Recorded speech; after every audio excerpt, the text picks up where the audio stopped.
Hello, everyone. I am Jennifer Braverman. And I'm Ellen Selm. And welcome to our podcast, Stories from the Earth, where we like to explore mankind's relationship and connection with the natural world.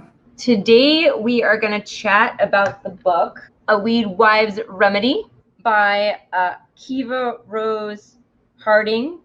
And I hope I'm pronouncing her name correctly. So please forgive me if I don't. Your book is awesome. And we're going to be chatting about it today. I don't think it's one of the more commonly known books. No frills, like there's not any flashy pictures or anything, but the content is really excellent. So I just wanted to say that. I will be playing the role of the uninitiated because Jennifer's been reading the book and I have not, so I'll just be asking questions and learning right alongside the listeners here. And I gotta say, from what I've heard about it so far, it's definitely going to be one to add to my ever-growing book list for sure. Can you give us a brief summary about what it kind of covers, Jennifer? Yeah, so this book is about 16 common herbs and their uses, along with stories about the author's journey towards herbalism and how she sort of came to herbalism and where she started and where she ended up. And so this book is, a lot of herb books are like, just about like, here's the herb and this is what it does and this is the actions and these are some recipes. But this one is not about that. It does have some of that in it, but it also has her experiences like woven throughout. So a little less of a materia medica and a little more of a personal kind of journey that you're getting to go along with the author in. That's pretty cool. Yeah, and I think it's very important, and I think that it's lacking. I want more herb books to have this in there, and I think that's one of the reasons I started this. Like this podcast sort of happened, like where I started kind of making that personal connection. Yes, like where I started the interviews because I wanted to know more about like herbalists. I wanted to know more about the herbalists in my community. I wanted to know more about how they started their journey. I wanted to know more about what kind of herbalists they were and like more ways you can actually be an herbalist. That's in here. Along with, she talks a lot about the mystical side of herbalism. Nice to have in there. So it's got a lot of different things in one book. This is a quote. This book is a love letter to the hedgewise, those folks who hold simple dirt and deep roots in one hand and the mysteries of the dreaming in the other.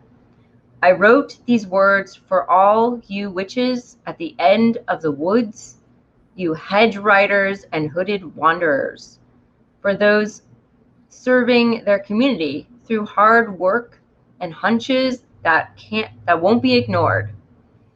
And most of all, for you who will always be unbidenable, and I had to look that word up because I was like, what does that mean?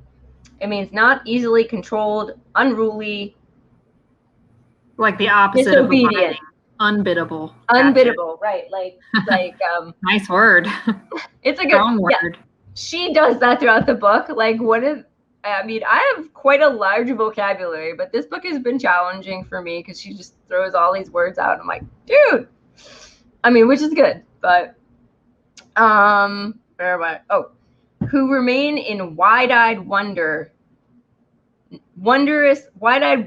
love with the weeds, and always seeking to pass your secrets to the next needing hand. Rogue healers with feral hearts that seek and serve regardless of legality,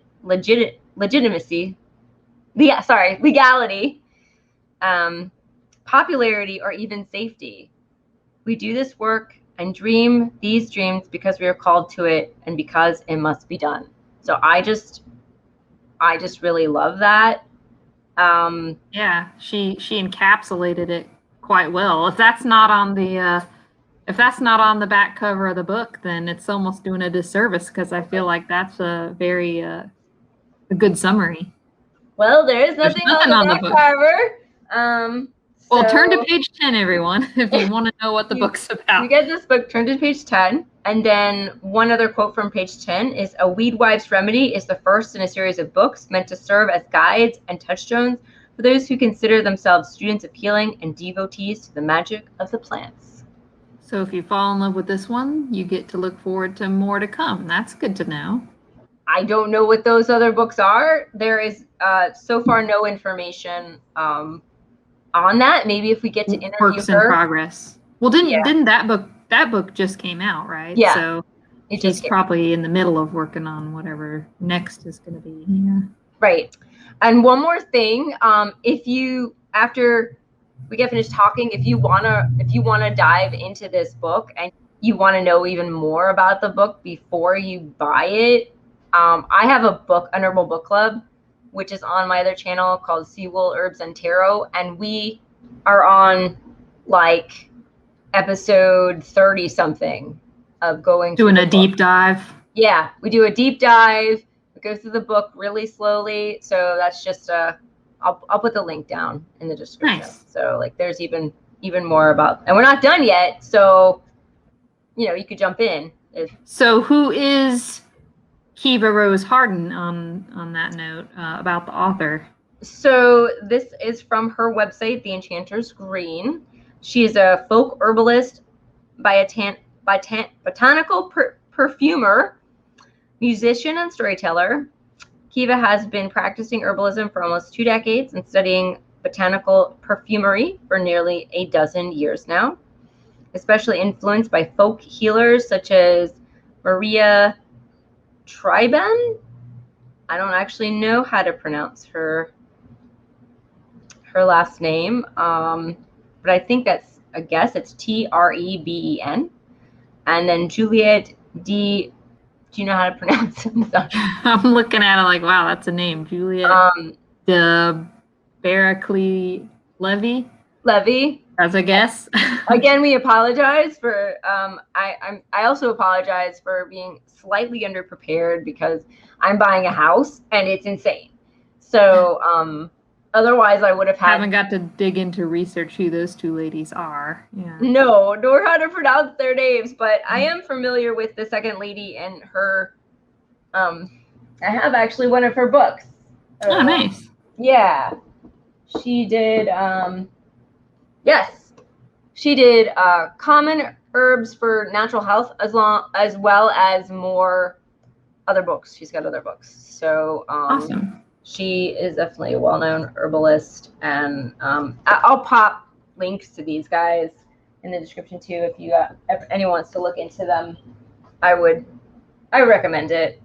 She celebrates common and abundant plant medicines and bioregional aromatics in her work and writings. Kiva's love for fairy tales, folklore, and plant magic are united in the work of the Enchanter's Green. She and her partner, Jessie Wolf Hardin, are currently collaborating on a folklore-based oracle deck. Nice. Yes. So I looked that up too, which I didn't know about, and there will be a link in the description where you can see the cards and purchase the deck because it's out now. So, which is really, really, really cool. The deck is called the Hedge Oracle, but I'll put a link. She also hosts the Good Medicine Conference in Durango, Colorado. So links will also be in the description of that, and we'll talk more about. And if I remember correctly, that's a pretty big one too. Mm-hmm. At least I had somebody ask one year if I wanted to go out there with them to it, and I was like, oh man, that's quite a journey. But it seemed like I looked into it a little bit. It seemed like a pretty big deal at least for its region. So that's pretty cool. Yeah, I think it looks amazing, and I can't wait for us to go. Add to the field trip list. So this is the obvious book review question here. Why did you pick this book? I picked the book. Number one is because I think it's a great book, and I also think that a lot of people don't really know about it. just sort of is under the radar. I don't know if it gets talked about. Like Susan Weed, Rosemary Gladstar gets talked about all the time. That's why I wanted to chat about it. Because I think what did you like best about it, or at least so far, I guess, if you're still working your way through? Well, I'm like 2 chapters from being done, so I'm almost done. We're almost done.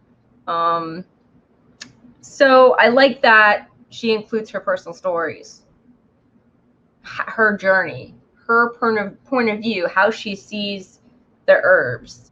You know, I think it's important to hear, because herbs and herbalism is just different from other types of medicine. It's very personal, you know, and also like it makes the book come alive. Like you can read a book and it just talks about the actions of the herbs and you're like, I'm gonna fall asleep now. I'm just a little less so this one's like a little less textbook, in other words. Yeah, I mean, she talks about the actions of the herbs. She goes through what they do, what you use them for, but in the interspersed between that is this all of these like other things, you know, that is herbalism as well.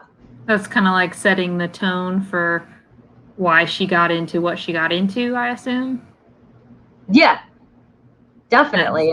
And her journey definitely has not been like a straight shot. She's like, oh yeah, I gotta learn about herbalism one day.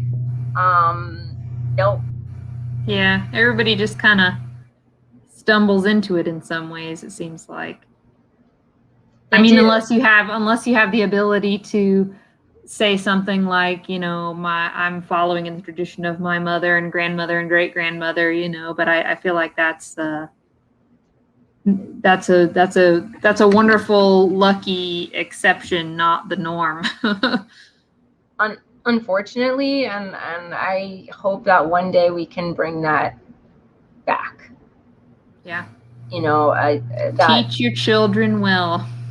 So yeah, it's sort of like all of us are sort of having to relearn or I think it's harder. It's harder when you have that chain broken where like, you know, we know that like in our past, probably all of our ancestors probably practiced herbalism because that was the medicine, but it's kind of been gone, like and so we're sort of like seeking these little, like once we're like, no, we're interested, you're sort of looking for these little breadcrumbs and signposts and things that sort of will lead you along the way. And you know, that makes me think about a friend of mine who's been training recently in midwifery had shared something the other day, sentiment expressing how the saying "it takes a village" is a legitimate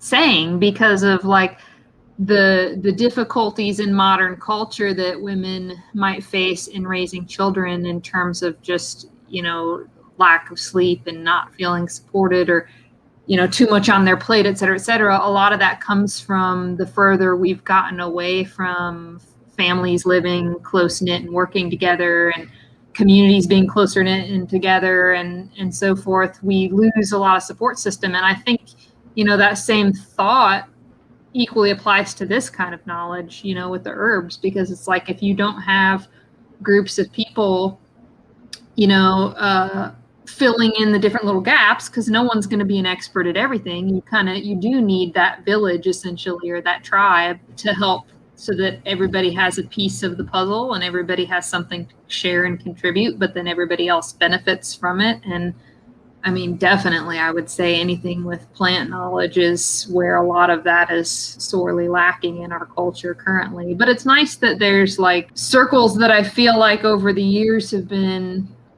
ever widening. And I would certainly think that since, you know, the sort of resurgence in the 60s and 70s with Rosemary Gladstar and Susan Weed and Booner and all of them, that brought things more back into the limelight, so to speak, and grew the foundation that we're on now. You know, it's like those circles have been widening. I mean, with Kiva even having that conference out in Durango and everything. That's awesome. We're building villages little by little at a time.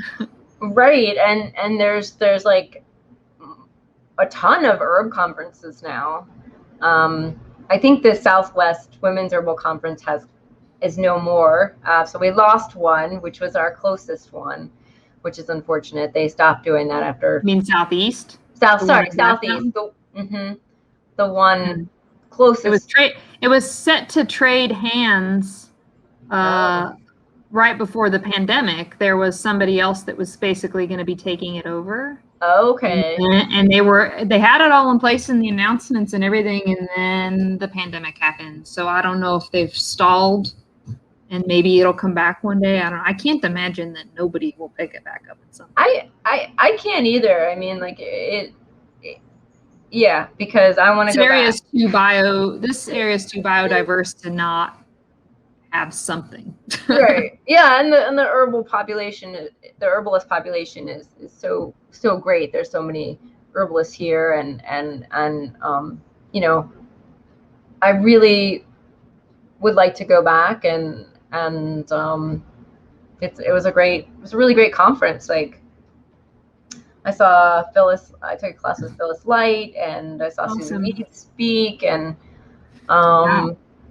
yeah. So when was that? What year did you go? Oh gosh, I don't remember what year it was. It was over 10 years ago, probably. Okay, I was gonna say I don't know that they've had any names of that magnitude there in recent years. So yeah, it was quite cool. a while. You went a good year. I mean, I did. The other years were bad, but just like right, it was a particularly big deal. Yeah, and also, like, it was a time where I was on the coast for like a couple years, so I wasn't even living here. So, but now I'm back, and yeah, so more herb conferences have popped up in recent years. I think the internet has really helped. Even though herbalism is very hands-on, I think that the internet has helped with the communication and the ability for herbalists who don't live by each other to connect with other herbalists. So in a way that I don't think they have not before, and even it probably got even more pronounced during the pandemic, where we're just a lot of it is online. A lot is online because we're not going to herb conferences. We're not, everything is on hold. So, do you feel like there was anything that the book, left to be desired at all? Well, I think that if anything, maybe a little bit more detail about how to use each herb. But then again, like, it's so hard because herbalism is so specific to the person that you're treating that it's hard to make like generalizations. I mean, there are known uses for each herb, basically, and there's rules of thumb, but maybe some more in depth on that concrete stuff, and maybe some more stories, even from her patients or clients, with their permission, about their herbal journey and their experiences with her herbalism. Does she do that at all? No. Does she do that at all? Oh, okay. No, that's just something I thought would be cool, and that maybe, like, I would like to see in more herb books, is just, I guess, more people's experience with the herbs. Yeah. Even though it's anecdotal. Actually, that's a good point. I don't feel like that there's many books that do that sort of, anecdotal story sharing. You could easily enough remove the person's name for privacy reasons and legality reasons, but yeah, it'd be cool to like hear more stories like that for sure. Susan Weed's newest book has some anecdotal stories in it, so that's cool. And my brain is not working, so I'm blanking on the name. But it's her Abundantly Well. Oh yeah. Abundantly, I'm like, oh my gosh, I have it. I know it. I've read it. So that one does have some little personal stories in the back. So That's the only one I know, and I think those are important. So but not usually. I don't usually have come across them in her books. I guess, my guess would be that people are either a little hesitant to share things like that because it might sound too much like medical claims that they don't want to be liable for. Oh, yeah, that's true. Well, yeah, that's probably the biggest reason, maybe. Probably it. And some privacy, maybe. Because I was going to say, like, the only other book I can think of that I've read in any recent years that got a little more detailed like that was Pharmacology by Daphne Miller, but she's an MD, so she can legally write like that all day long. Yeah.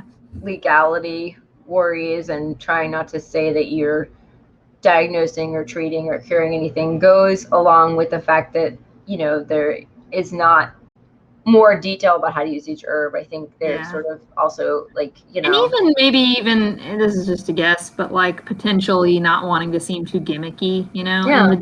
In the age of the internet, especially, I feel like anytime you see things where like, and so said this happened, and so said this happened, then you start to be like, are you selling something? Like, what? Right. This is starting to be a little not so great seeming because, yeah.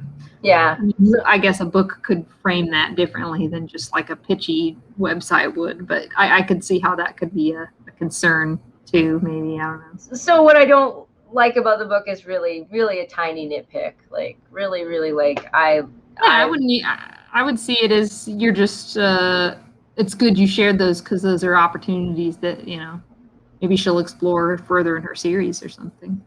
Maybe someone else will take up the challenge and explore and be like, that sounds like a good idea. Thank you, guys. Like, you're welcome. 50 cents, please. No. Or conception royalties. Exactly. So you pulled some really good quotes out of the book. Would you like to share some? She definitely has a way with words, I think. Yes, she does. It's just, I had a hard time with trying to decide which quotes, and you will see when we go through it. These are some from the introduction that I was talking to you about, where she talks about magic and the hedge and a little bit more about, I guess, the title of the book. Hedges are where the wild finds refuge, where the feral heart takes root and digs down into ravaged soil to produce bittersweet fruit. To this day, hedges provide much needed diversity through the food and shelter they offer to myriad creatures, especially where there is no native forest left as habitat. Liminal spaces like this of both time and place are of utmost importance in magic. Spaces that are neither here nor there are what allow us to walk between and through the world. I think she does a good job, if you're not familiar with these concepts, of explaining them, because they do play part in what she's talking about in the book. Magic is a way of being open to a state of enchantment, of being infused with a kind of wonder that opens the eyes to the underlying structure of reality and grants access to the weavings within the world. Magic works not because our wills are so strong that we can change reality, but because we have a profound and intimate relationship with an inspirited world, and that relationship allows us to impact our own lives in subtle yet powerful ways. Wow, that's an awesome way to put it. It's like it grounds it back into reality and takes it out of the realm of just because I believe it, it's true. Like it's that's a really, really awesome way that she put that. Right, because like when you start talking about magic, and then it's kind of all like wooey and all kinds of like floaty and ethereal and kind of like hard to pin down, hard to like just, it's like, I don't know. But yeah, she just takes it right. It makes me think about, I read this article one time that was talking about like traditions and shamanism, or, like medicine men and women of various cultures. Almost every culture at some point in their tribal pasts had a person who filled that role in the community, and they overlapped as sort of a spiritual guru, guide, weather forecaster, healer, death rites overseer, et cetera, right? Like this catch-all person. And to some extent, historically, these images have been romanticized, or within their own cultures to some extent, maybe over time, elevated in some way. But this article I was reading was talking about how, if you think about it, what these people's jobs was to be so keenly observant of everything in their natural world around them that to the untrained, less observant person who's just going about their daily job or whatever, it would seem mystical that this, how did you know that a thunderstorm was going to happen, you know, like, but it really comes down to like that really, really deep connection, or as she put it, what'd she say, with the inspirited world. That's awesome. Yeah, I mean, Byron Ballard talked about it as well. Yeah. Like you know, like, hey, it's just about because we're paying attention, not because, you know, we have some sort of extra sensory perception. I mean, maybe, but like a lot of it's extrasensory, but it's extrasensory that's been trained by learning to use more of your senses fully. Right. You know, does that make sense? Yeah. Yeah. Exactly. Like it's grounded. It's based in something. It's based in reality. It's based in like, oh, the air smells this way. So what that means that, you know, it might rain soon. If you're not paying attention to the way the air smells, you're not thinking it's gonna rain or whatever. Like you just, and then the last one from this section, the wise spoke of the hedges. We are gathering once again. We know the phases of the moon to gather mugwort from the stoop, the signs by which to plant the oats, the song to sing as we charm the henbane to blossom, ritual time and sight aligned to point the way inward and outward, and the stars sing in our bones. So I thought that was really pretty. Yeah, I appreciate her poeticism. Yeah. Yes, and I thought this was a really great way to introduce the book, introduce the ideas behind the book, and say, hey, this is not your normal order book. We're gonna be talking about some of this stuff, and it's gonna be interesting. So some other thoughts that I thought were interesting is from chapter 3, and it's stalking the cottage apothecary. And I know that this is a subject that, like, I don't know, a lot of herbalists I talk to, it's like, hey, I have like an herb cabinet. I have like you cannot be an herbalist without having eventually some sort of herbs stashed in jars somewhere. Like whether you have an official apothecary or not. So this is about her apothecary, her ideas about what an apothecary is, some ideas about what apothecary means in relationship to herbalism. So I thought that was really cool. My childhood aspirations to be an herbalist were encapsulated not in the archetypes of a doctor or even a clinician, but rather in the mythic otherworldly figure of the Samdovian Samdova diva? Oh my gosh. Samodiva from Slavic folklore. That's spelled Samodiva, for anyone who would like to look that up and actually get the right pronunciation. Sorry about that. These women lived intertwined with their forests and are well known to have the most intimate knowledge of the healing and poisonous plants. They are often found in the liminal spaces between land and water, and might either heal or harm a person who happened upon them. These early fantasies, dreamed up from the embrace of a favorite apple tree, were no doubt romantic and in some ways impractical, but also held a seed of lasting truth that continues to inform how I shape my path as a healer and a lifelong lover of the plants. I just looked up that word, and apparently it's kind of like a mythical creature, more to South Slavic tribes, but they're kind of like a fairy in a way. Cool. Like a maiden nymph, forest nymph type of thing. I feel like I've heard the name before. Okay, so she goes on to say, I've always wanted a tumble-down cottage at the edge of the woods, with a weedy path of garden interwoven with the surrounding forests. There's a bit of Baba Yaga's chicken-footed house to my vision, the roots of the Southern folk traditions I grew up with, as well as a sizable pinch of inspiration from Northern European folk fairy tales and Slavic myths. I was raised on old tales, but even now it's unclear to me whether I grew to love these aesthetics and ideas because of the stories, or that I loved the tales because they portrayed a world I was already looking for. The truth is probably a blend of both and remains a cornerstone of who I practice.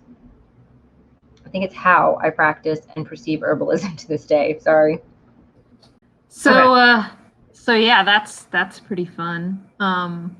Do you have a vision of like what your sort of dream apothecary would look like? How you would?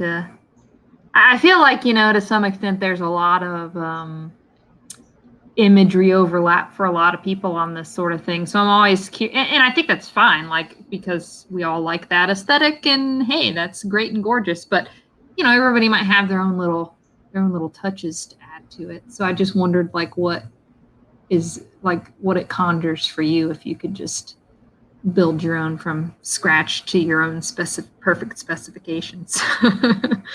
Yeah, so I've been thinking about this a lot lately because we're looking for a house, and I was just like, that would be really cool. Or like sometimes we think about building a house, and I was like, what? I can build something, But in conversations with other herbalists, yeah, it does seem like a lot of it. I'm sorry if you can hear that really loud truck backing up outside.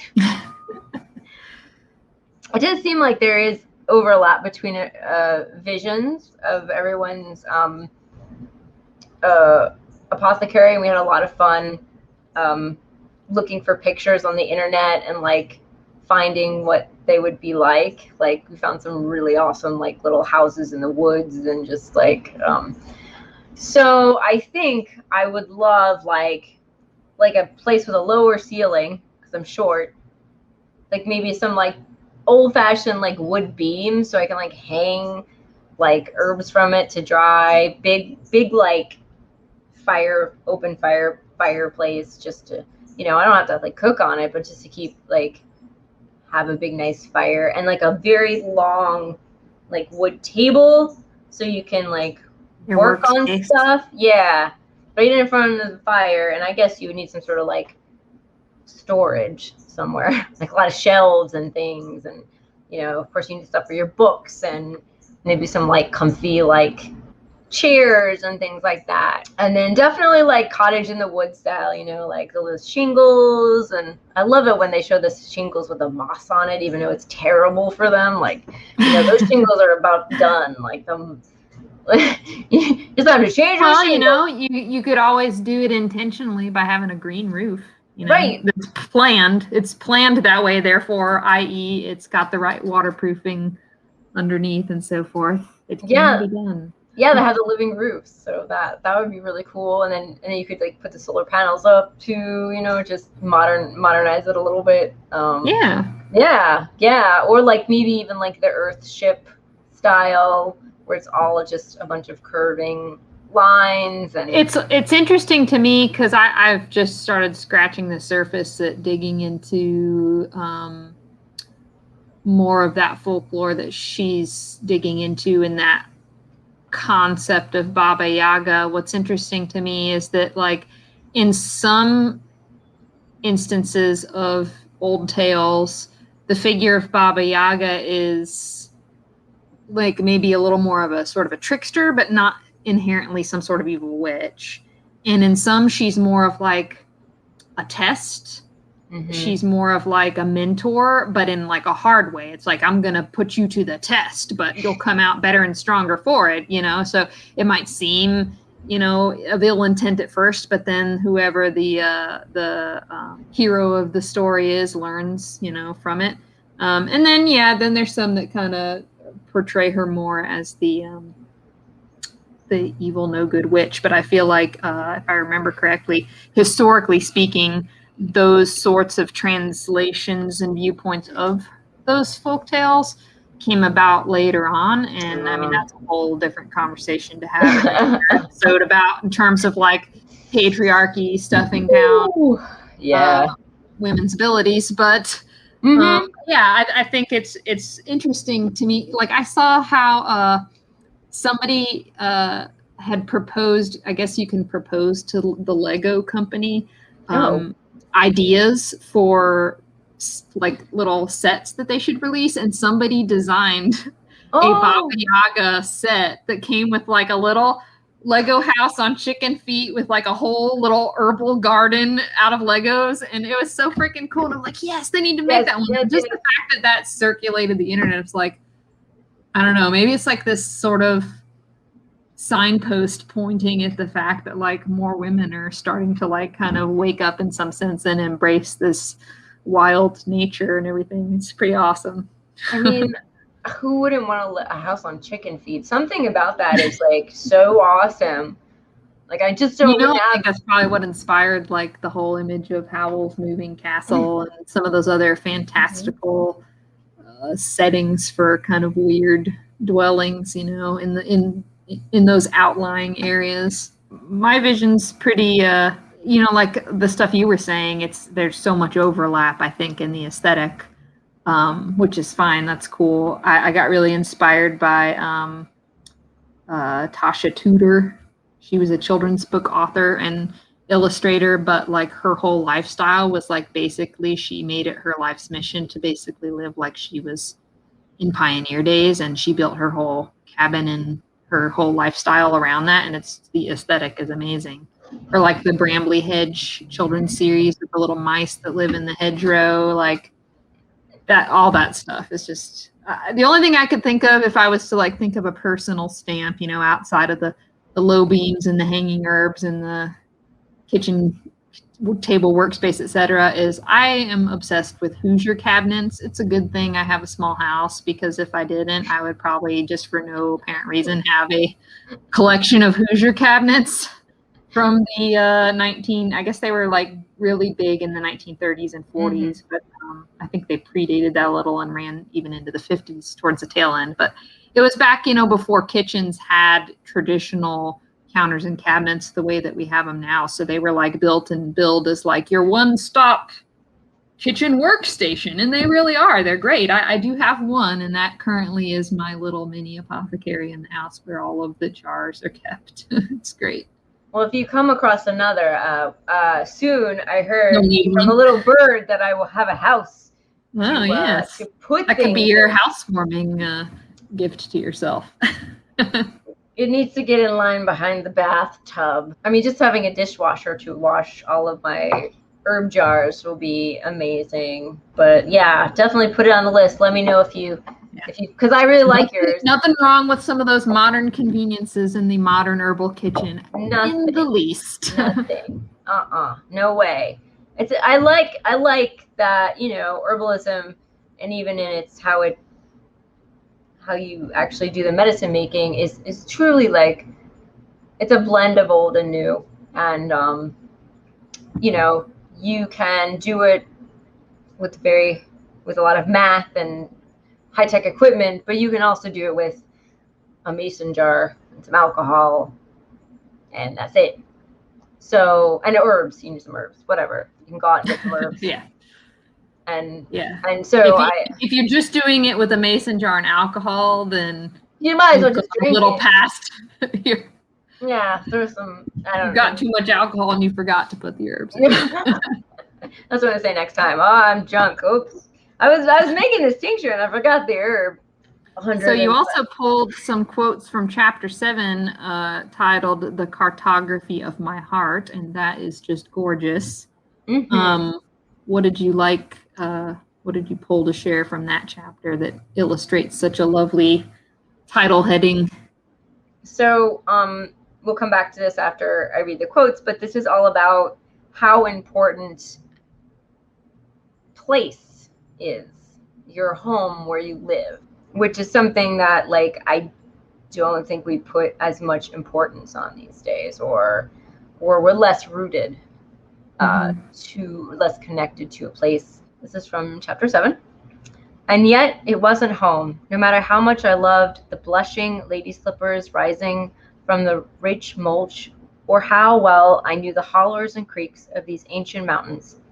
I found myself longing for a wilder terrain. My attraction to the Southwest made little sense to me, given my proclivity for murky swamps and deep forests.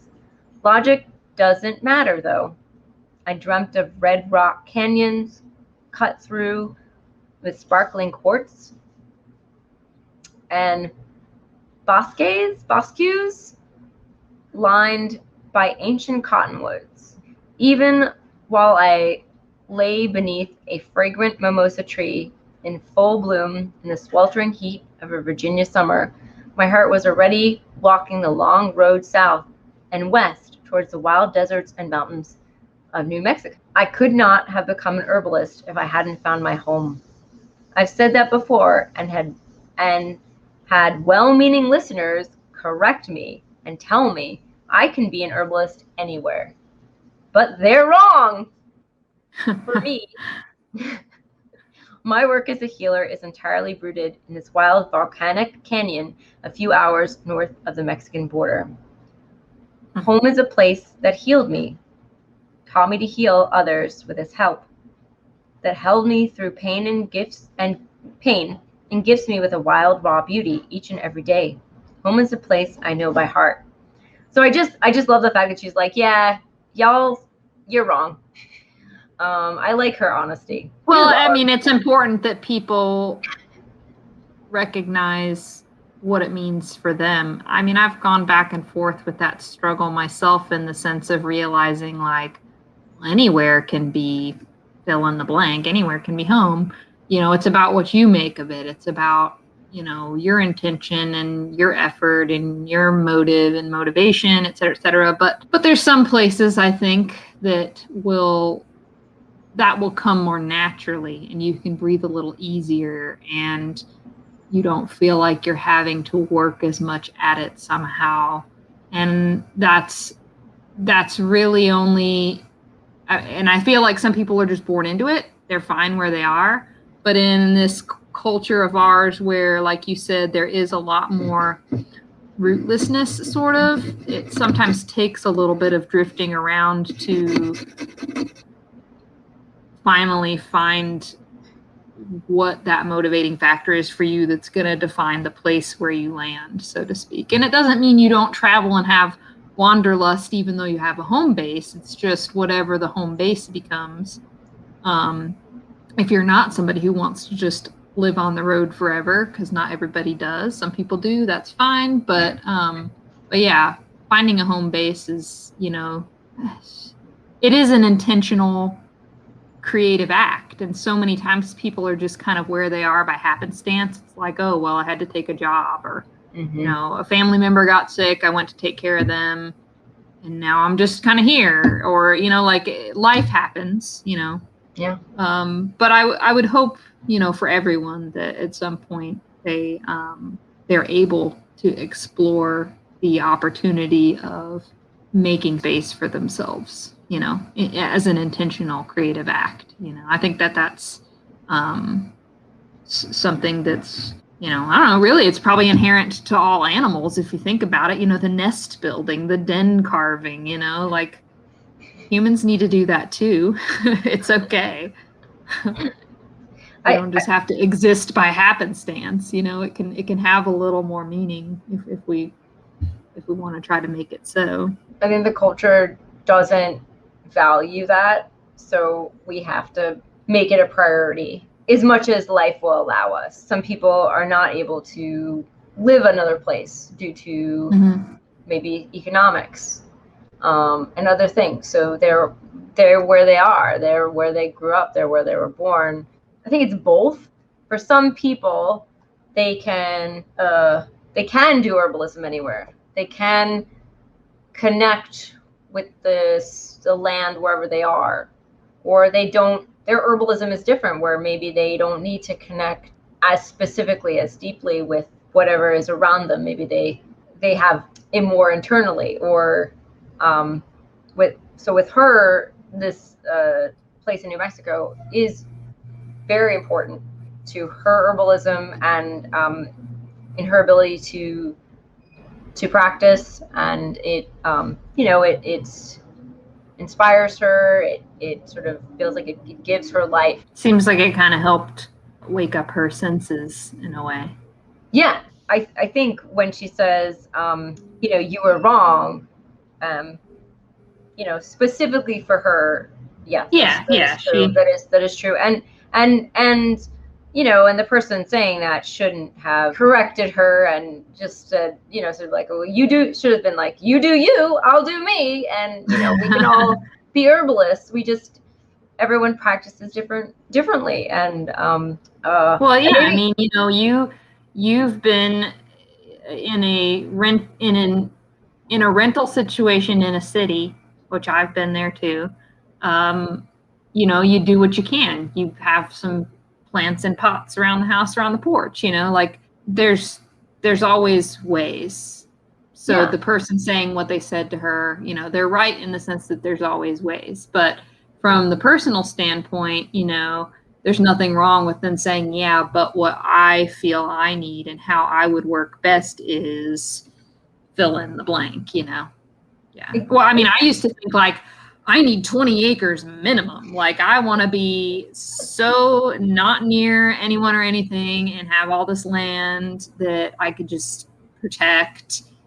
Now, the protection I would still totally go along with. But in terms of land management, let me just say I ended up, for affordability reasons, by happenstance, et cetera, with 5 acres. And upon having 5 acres, I quickly realized, 5 acres is pretty good. Like, there's a couple acres that I don't ever go to, like, I can't touch. Like, and I'm not even just talking because it's steep hillside. I'm just talking about there's enough stuff to do without having to worry about all of it.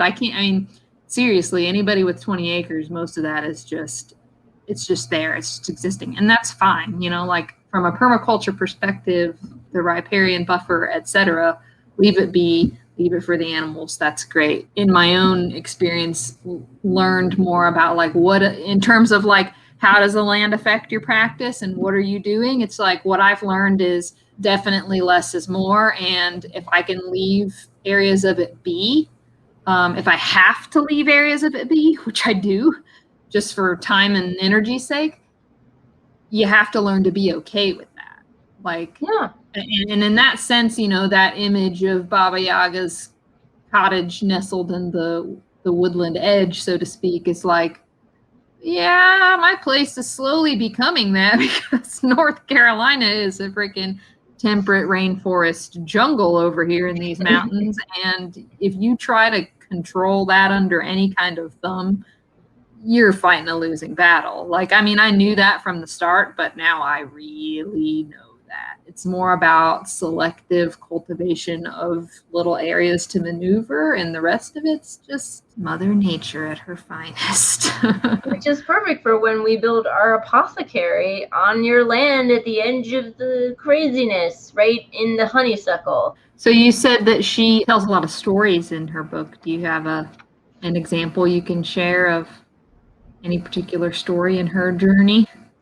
Yes, I have 2 specific ones, and then where there's a whole chapter on story in general and its importance to herbalism. So the first one is about her and yarrow, and like a lot of the herbs in this book, they're very common. So she even talks about onion, which is great because you can find all of the very accessible herbs.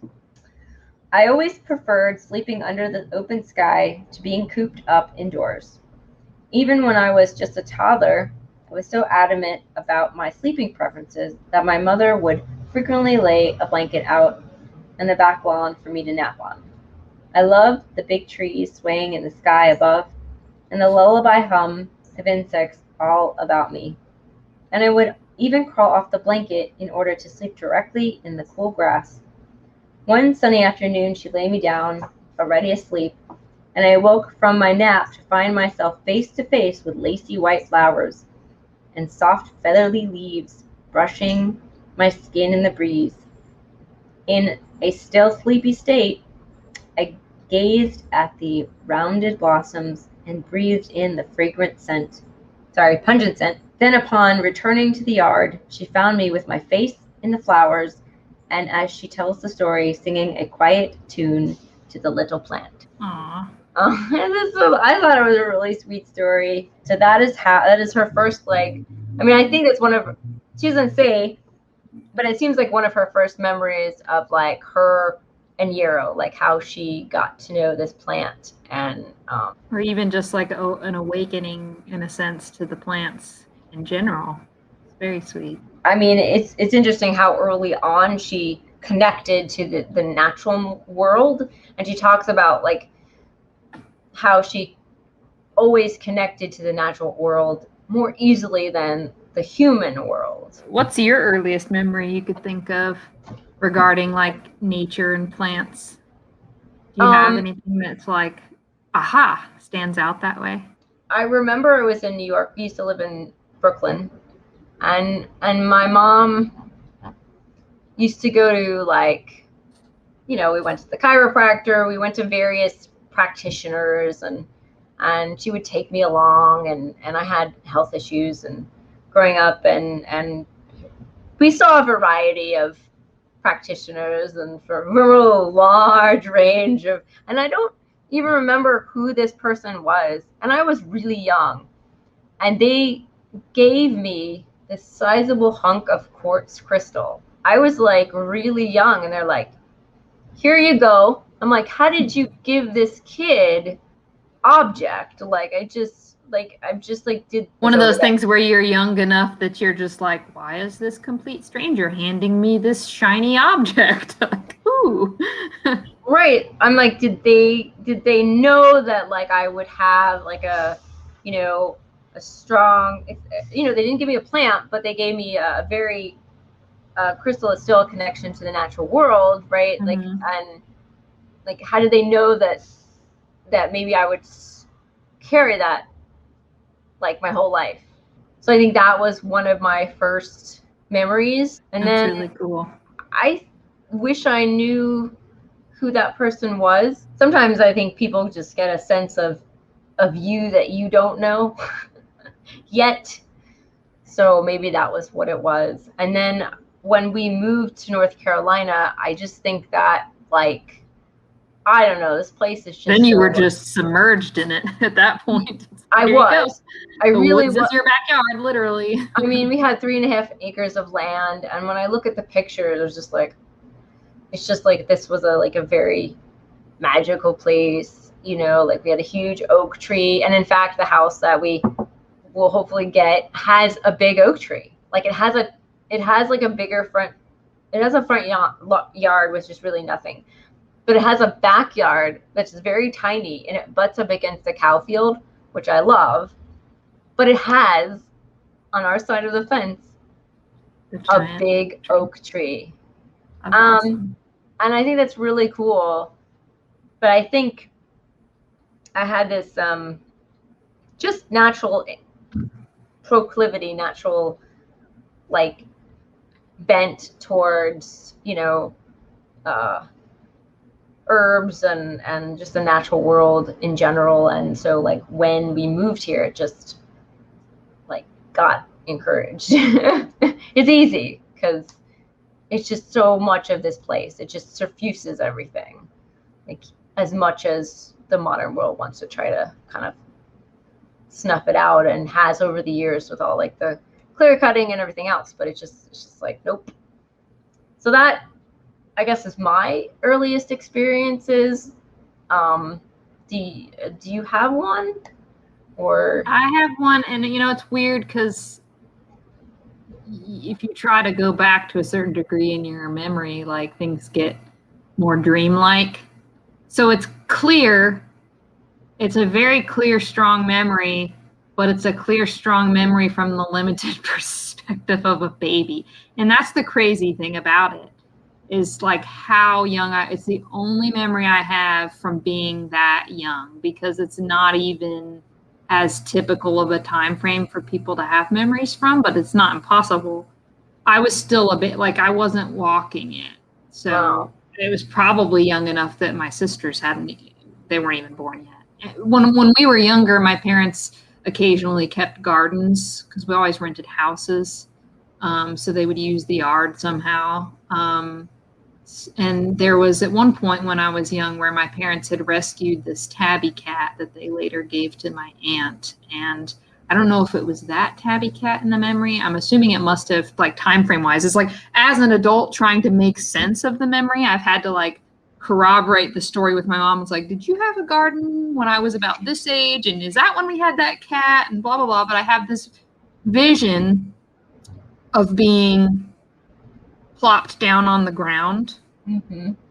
And it's like the moment I was set on the ground must have been the moment that the consciousness kicked in, because it's like that sensation of, it's like that amalgamation of feelings of mom is walking away from me. Mm-hmm. Here I am on the ground.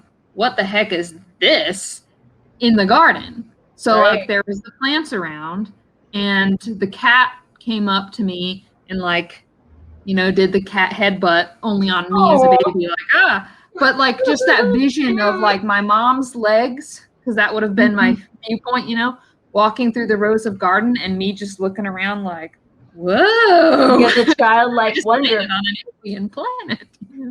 But it's like, holy cow, I cannot believe that was poignant enough of an awakening moment in my consciousness to be like plopped down on the ground in a garden and then just like, wow. Yeah. I mean, as a baby, you're not thinking, wow, you don't even have that word in your. Maybe you are. But the sensation of just, it was clearly that moment of wonder enough to go, whoa, here I am on a planet existing. Wow. Wow. I'm a real person now. Whoa. I don't know. It's pretty cool. That's cool. I can't say I remember any of that. I mean, I remember some things when I was like 7, but like I don't think I remember anything earlier. So like I remember like sort of preschool.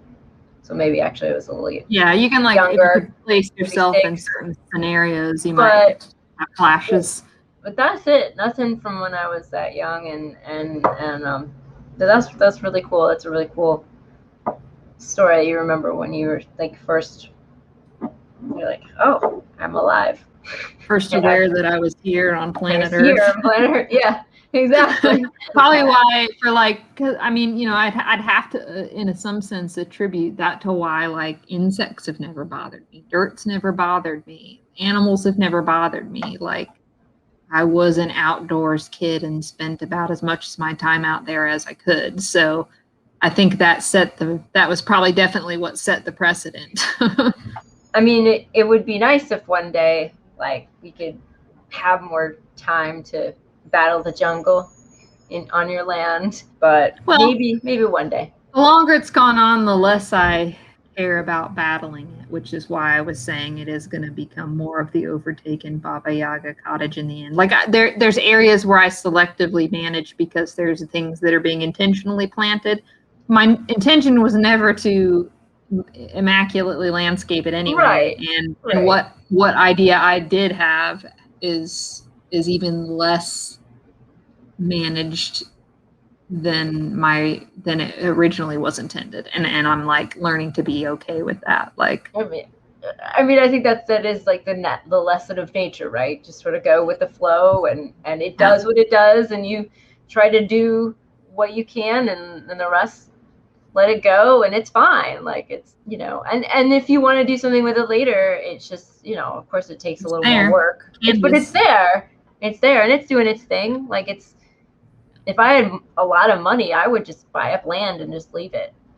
Like, I mean, just leave it as land. It's just, every time they start like selling another cow field, I get really upset because, they put a Walmart in this place that had gorgeous rolling hills. It's gone. Aww. There's a Walmart in Weaverville. Yeah. I was like, y'all, the land was doing something important.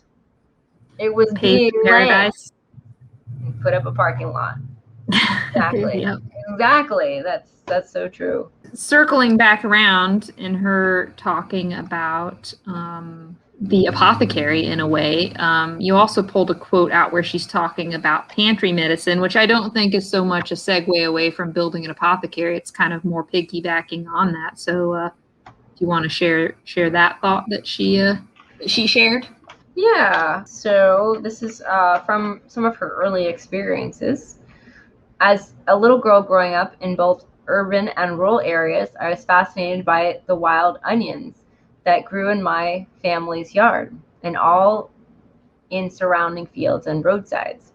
I grew up with gardens, but the very idea that a familiar food in the form of a much more smelly, feral relative was right there in the grass, growing without assistance or permission, seemed like a profound miracle to me. In fact, I liked them so much I gave myself a bellyache more than once by eating in excess of them during my regular foraging forays, where I would wander through the woods and fields, eating bits of whatever wild plants I've been told were safe to eat. Not limited to wild onions, but also including crab apples, dandelion greens, gooseberries, wild strawberries, yellow dock leaves.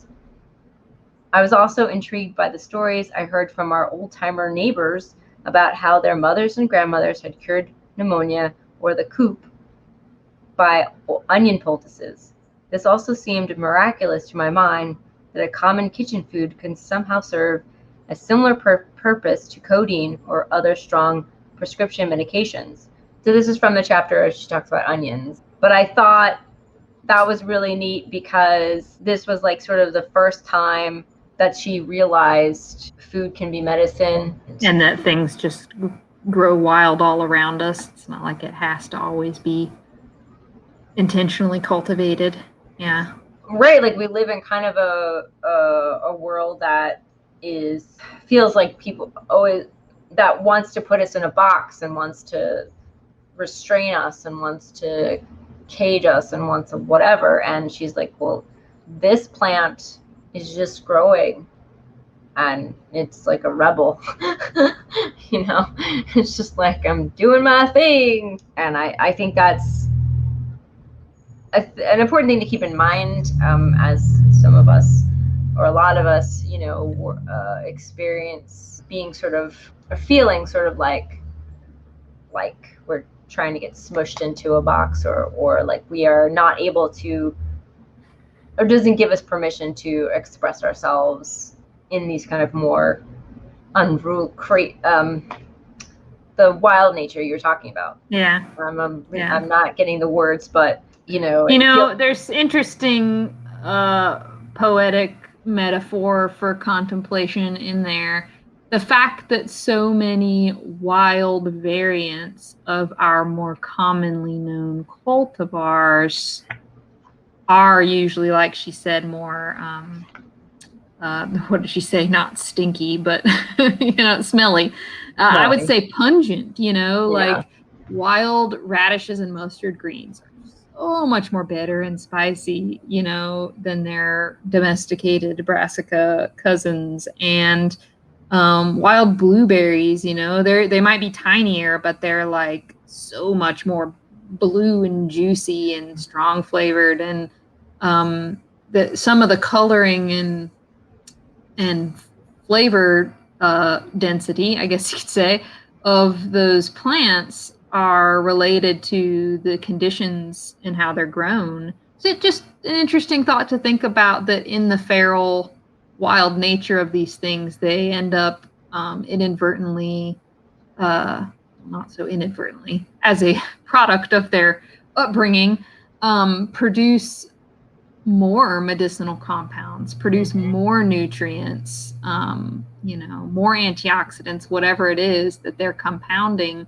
and concentrating because of how they're being grown, versus it's like, we need to cultivate food to feed the majority of people that we have on this planet now. Food has to be cultivated. Are there better ways that we could be doing it? Sure. Hopefully we'll continue to go in that direction with regenerative agriculture, etc. But there's still something to be said for thinking about how that wild connection through the plants and through our own expressions of our own lives could make essentially it's like, if it makes the plant stronger, what would that say about us? It's a good thought.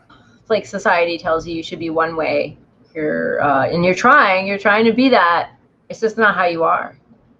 And so you may be like, well, I'm trying, but I'm miserable. So I'm going to do this other thing over here. And you're going to be like, society's going to be like, I don't like that. You're going to make less money.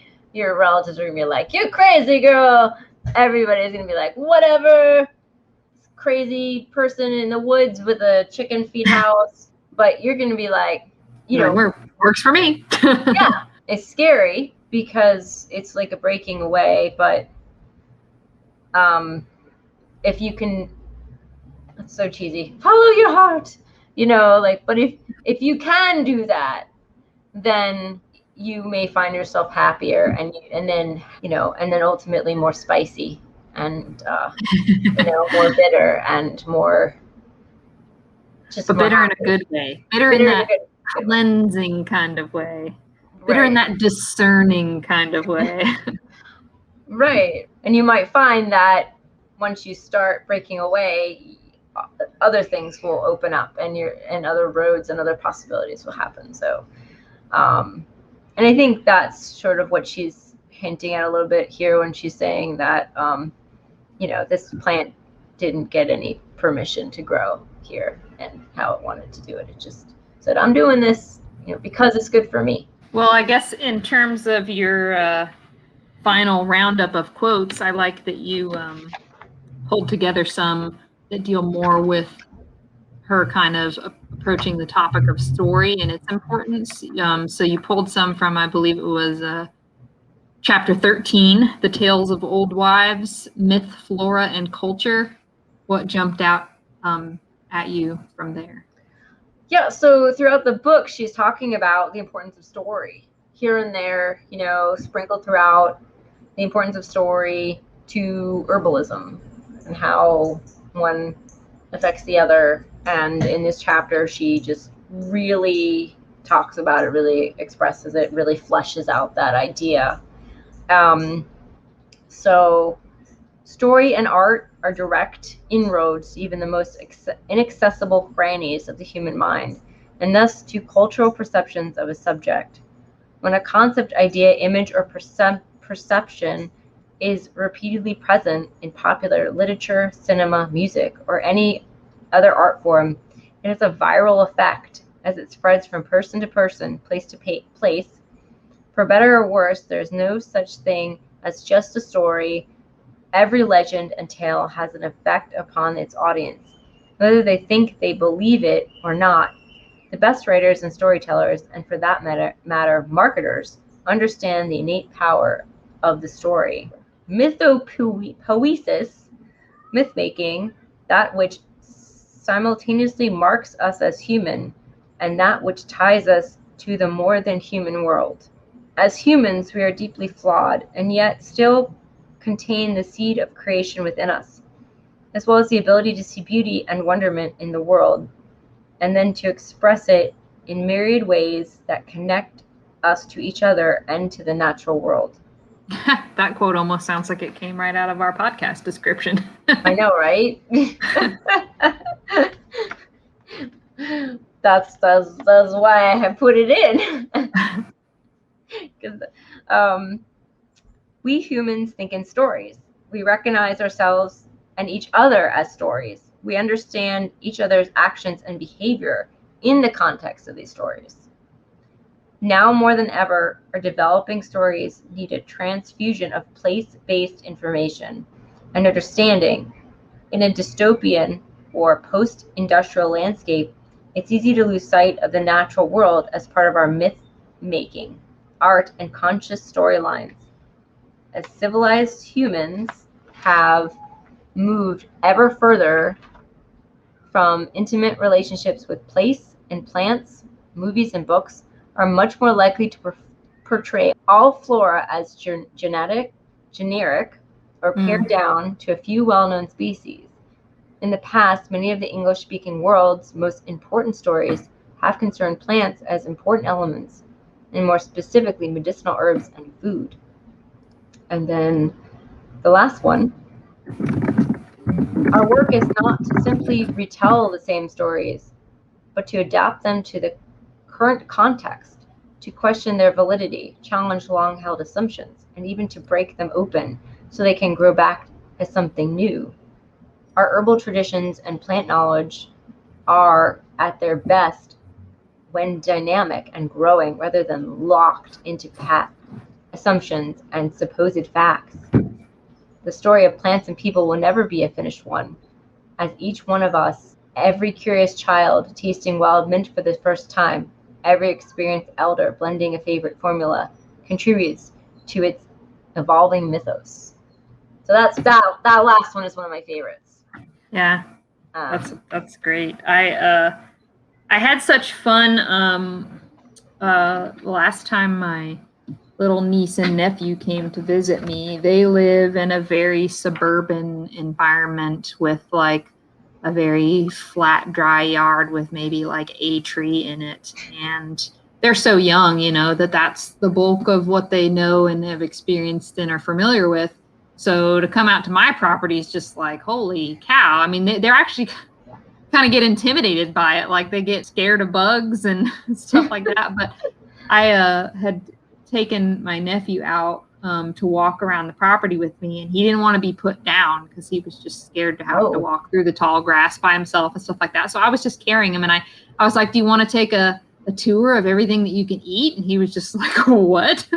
And mind you, I didn't even have a garden planted this year. It's just, I was just going to show him all this random stuff around the yard. Like, so we went over to the wine berries. They were growing on the driveway wall, like hanging over it. And he kept calling them cheer wine berries, which anybody in the South would be familiar with, the soda pop cheer wine. And I was like, you know what? It kind of does taste like cheer wine. So those were the cheer wine berries. And then we tried some lemon balm that's gone crazy and taken over an area where it fell out of a pot, and some wild mint, and gosh, I don't even remember what I had him try. Some bitter things too, maybe some dandelion.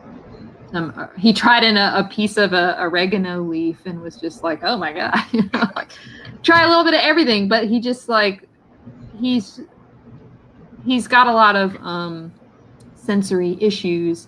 And that was such an interesting experience to get him to calm down and focus and trust me, trust anyone, relax into it. And he like got really into it. And that was just like such a special moment. That's like, yeah, kids need that exposure, man. I can relate to Kiva with that whole Miracle of the Wild Onions sensation as a kid of just being like, oh my God. There's things around here in the yard that you can taste. You know, it's mind-blowing. It sets a tone, you know, subliminally even. He can go back to his suburban life, but there's going to be that memory lodged in there, you know. And that's important. Hopefully it's one of those memories he holds on to and can use, you know, as a sort of like a... Well, every time he comes to visit, I'll just reinforce it a little bit. So... this idea about, with that last quote, traditions and plant knowledge are at their best when dynamic and growing, and that this is a tradition that pulls from the past but is not locked, so that you can add your bit to it. Yeah. Well, I mean, and that's absolutely imperative for resiliency, you know. Climate's changing, planet's changing, plants are going to change. We got to change. Like if it doesn't all go with the flow, then our species is going to draw the short straw, you know, and it'll be our own fault, you know. So it's like, that's why you have to kind of reframe your thoughts about what is an unuseful plant? What is an invasive plant? you know, and it's not to say that those things don't exist, but it's all about the context at the time. You know what I mean?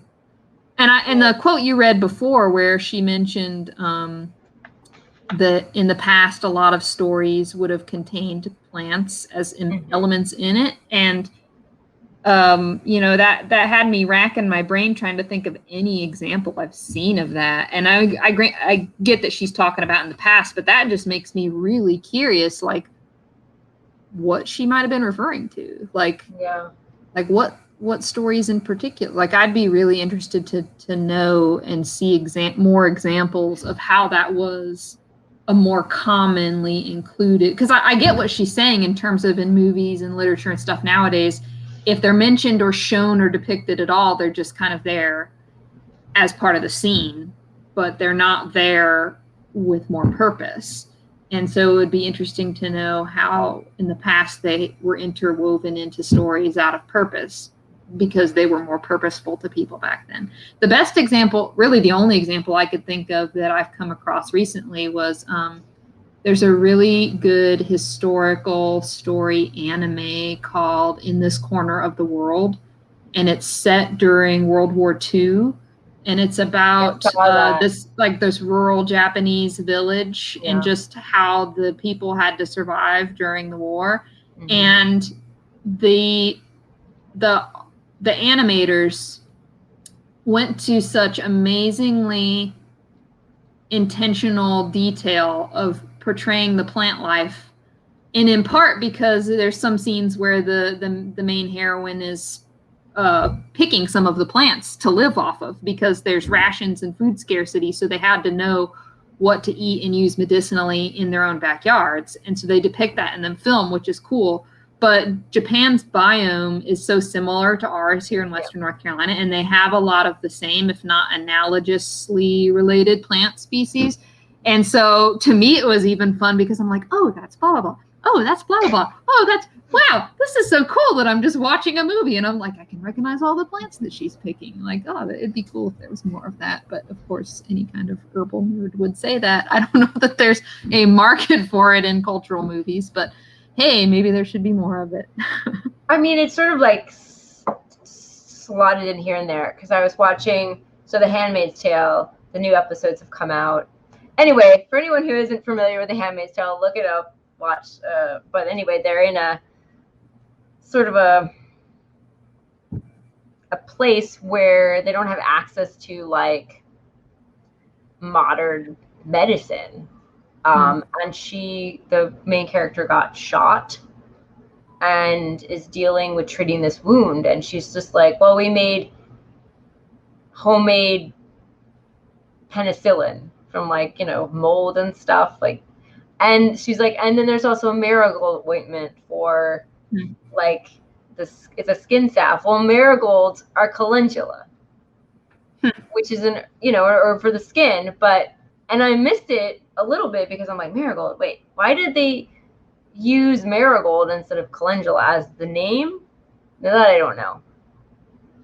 Well, I'm sure as most, you know, similarly pigmented things go, they probably share some overlap in certain healing compounds.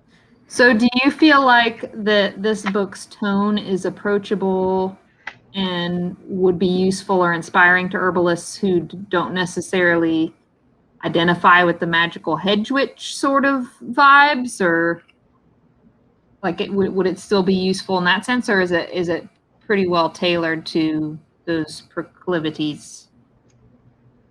I don't think so.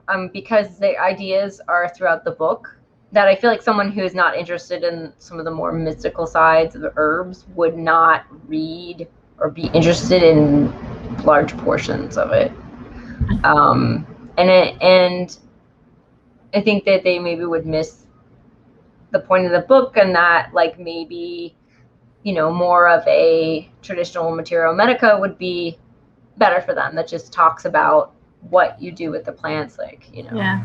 It's interesting, in my own sort of evolution on the subject, I used to initially only want to get the reference materials and like lock it into my head, you know, and have it on hand for reference, because you're never going to remember everything. You're always going to need to consult some things now and then, but I don't know if it's the older I've gotten or just the more I've dug into it over, the better part of a couple decades now. I'm much more interested in the weaving of the story in with it, people putting their personal stamp on it, and I think you got to be careful with that, because there's like the stigma of the online recipes, right? Where it's like, just get me to the recipe already. I don't need to hear your whole life story. But I think that, that's different when you're going into the purchase of a book and you kind of know what you're getting into when you get into it. That, being able to have it intertwined with the person's experience is going to help give it a more grounded reference point. So I would say potentially, and mind you, this is not having read the book yet myself, but to kind of go to not scare you weren't trying to scare anybody away. But I think that somebody, even if they themselves don't necessarily identify as being hedge witchy, so to speak, exploring it from the story perspective of imagine her as the character, right? Yeah. And exploring it from that point of view, because who knows, it might open more doors of perception to you that you up to this point didn't consider or identify with, but you might be surprised. I don't know. I would think there's the possibility.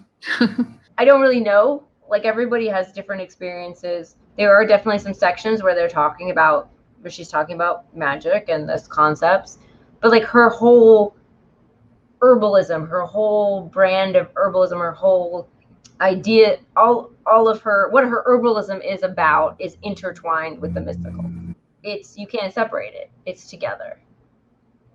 She does the practical and this other side together. She doesn't separate it out. So I guess that's what I meant by, like, if somebody was all head, like in that space, then and not quite in this other space as well, maybe it wouldn't be like a good fit. But that's not saying don't try it.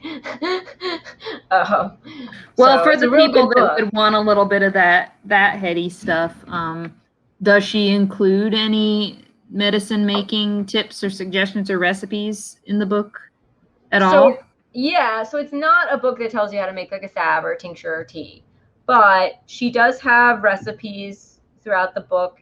In the end of the chapter or in the middle, she's got like a infused honey recipe. She's got how to make a basic onion poultice, an onion simple syrup. Which I can attest to the effectiveness of those, by the way. I tend to have lung challenges, and if I get sick, that's where it likes to go. So I've done the onion poultice before, and they pack a punch. She's got a wild river bitter blend. So just name a few. Sassafras and oat spring tonic. And then what she does is she sort of, when she's talking about an herb, she often talks about other herbs that might go with it and a formula. Like this chapter from Violet, she said violet, cherry, and evening primrose is an elegant formula to soothe spasms, irritations, and tension in both the gut and the respiratory tissues. So, and then she kind of weaves the recipes kind of interjected into whatever else she's talking about around it. Yeah. Like. Yeah. Cool. And then for muscle spasms, I recommend combining goldenrod oil/ligament with peony root tincture internally, although skullcap, black cohosh, or California poppy may be appropriate depending on the situation and individual's constitution. That's really how, like, sort of her recipes go throughout the book, as well as just some straight up like in the wild bitter blend, or how to make a honeysuckle infused honey. If you are looking to know how to make a salve, then I don't think she includes that. She sort of already, I think, goes with the assumption that you may know how to do it. It's not that kind of book. It does kind of sound like, though, overall, that in terms of who you'd recommend the book for, like beginning herbalists, budding herbalists, advanced herbalists, that it kind of is good all the way around, because it is so much its own thing. Anybody with with any just interest in the subject matter could probably get something out of it. Yeah. I mean, if you are a beginner, you also might want to get that book that tells you how to make the tincture, the salve, the oil. But this one is also important. You'll get a lot out of it because she's got all of her personal stories and, how she came to herbalism in there. And I think that's important, as we talked about. And then if you are more advanced, we also talked about how, there's not a lot of herb books a lot of herb books out there that talk about, it's time to wake up, apparently, talk about these personal stories. And then I, again, like that she's touches on the more mystical, magical side of the herbs in such a really cool, turning off my lamps, hold on, a really cool way. What would you say has been your biggest takeaway from it? I like her personal stories. I like her honesty, and I like her humor. And she's just very matter of fact, tells her story, warts and all. She tells her journey. She says, I was a hot mess. Took me a long way to find where I needed to go. And I think that's cool and real refreshing. It's just very personable. You can relate to it, and it's there's not a high barrier, except for looking up those occasional really huge words that I have no idea what they are. Some of them are in Spanish, so I think that would be my biggest takeaway from the book. Yeah, I really like it. I really enjoyed it. So you're going to be dropping her website in the episode description, as well as maybe some info about her Good Medicine conference and her hedge oracle. So you can look for that information here. Yes, it's the enchantersgreen.com. And then the conference is the Good Medicine Conference in Durango, Colorado. But I will drop all those links into the description. And you can get this book through her website. You can also get it through Amazon, of course. Amazon has a bunch of the other books too. I really would like to read some of the other ones. She's got some beautiful artwork there too on the cover. It's really nice. Yeah, I think she did this, and I think she did the oracle too. She drew. Nice. I love the perspective of the big hands coming out in the basket, and then all the herbs and flowers, and it's just real cool. And I'm sure that there's yarrow. I think there's yarrow in there. Yeah, I believe so. these white lilies, awesome. And sorry, everything's reversed on Streamer. For those of you listening, I am showing the cover of the book, which you cannot see, but this will be on YouTube, so there will be a link, and so you can check out what the book looks like. And I think we may be bringing our discussion to a close. Yeah. There's thank you. Thank you for sharing. Oh, you're welcome. There is a lot more in this book. It's jam-packed, so it's I was thinking, maybe we have to go do a two-parter, but you don't want to. They can follow the 35 plus parts over on your other channel doing the deep dive if they want, or just go pick up the book. That's right. On that note, everybody, thank you for listening to us today. And Jennifer, how can everybody find us? We're on so many platforms. Yes. We are on, you can listen to us on Anchor. You can listen to us on Spotify. We're also on several other podcast platforms, coming soon, hopefully, to Apple Podcasts. We have a YouTube channel, Stories from the Earth, link in the description. If you just search on YouTube, you need to type in Stories from the Earth podcast, or else you will not find us at all, because we are very tiny so far. We are still very tiny. We have a Facebook group. If you'd like to join, please join us. We have an Instagram. And if you would like to support the show, please go to Anchor and there will be a support button, and you can support us for $1, $5, or $10 a month. We'll be using that to help us go traveling and hopefully go to Colorado to this herb conference and talk to some more cool people. So, we appreciate if you're able to support us. Please join us next time for episode 23. We're going to be interviewing and catching up with local herbalist Kiva Rose. And it's the anniversary podcast, and it's the anniversary for the idea of this podcast. And Kiva Rose was the first person I ever interviewed. So we're excited. We're going to be talking about cultural lore around herbalism and some personal plant stories.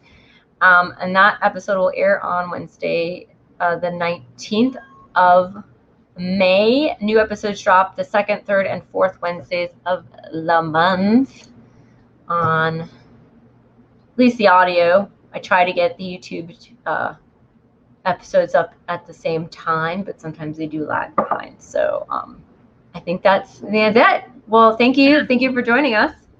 Yeah, we'll see you next time. Bye. Hi, everyone.